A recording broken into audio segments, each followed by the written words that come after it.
ক্লাবকে দেওয়া অনুদানে 5,31,000 টাকা আত্মসাৎকে ঘিরে তৃণমূল বিজেপি সংঘর্ষের রণক্ষেত্রের চেহারা নিয়েছিল মালদার কাজীগ্রাম গ্রাম পঞ্চায়েতের বালুয়াডাঙ্গা হরিশপুর এলাকা। আক্রান্ত হয়েছিল 10 জন তৃণমূল কর্মী। এই ঘটনায় স্থানীয় শিবশক্তি ক্লাবের সম্পাদক বুবাই প্রামাণিক সহ বেশ কয়েকজনের নামে লিখিত অভিযোগ দায়ের করা হয়েছিল ইংরেজবাজার থানায়। অভিযুক্তরা এলাকায় বিজেপি কর্মী বলে পরিচিত দাবি করেছিল আক্রান্ত তৃণমূল কর্মীরা। লিখিত অভিযোগের 24 ঘন্টার মধ্যে মূল অভিযুক্ত তথা বিজেপি কর্মী বুবাই প্রামাণিককে গ্রেপ্তার করল ইংরেজবাজার থানার পুলিশ। গতকাল রাত্রে অভিযান চালু এলাকা থেকে তাকে গ্রেপ্তার করা হয়। শনিবার তাকে মালদা জেলা আদালতে পেশ করা হয়। যদিও আদালতে যাবার মুখে ধৃত বুবাই প্রামাণিক নিজেকে তৃণমূল কর্মী বলে দাবি করে সে।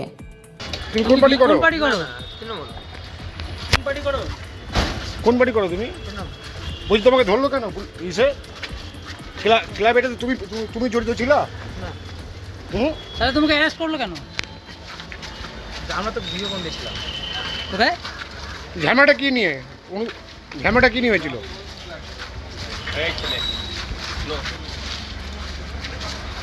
ওই একজন না দুজন? এটা রিকভারি গুজরাট থেকে। ঠিক আছে মেয়ে রিকভারি। হয় না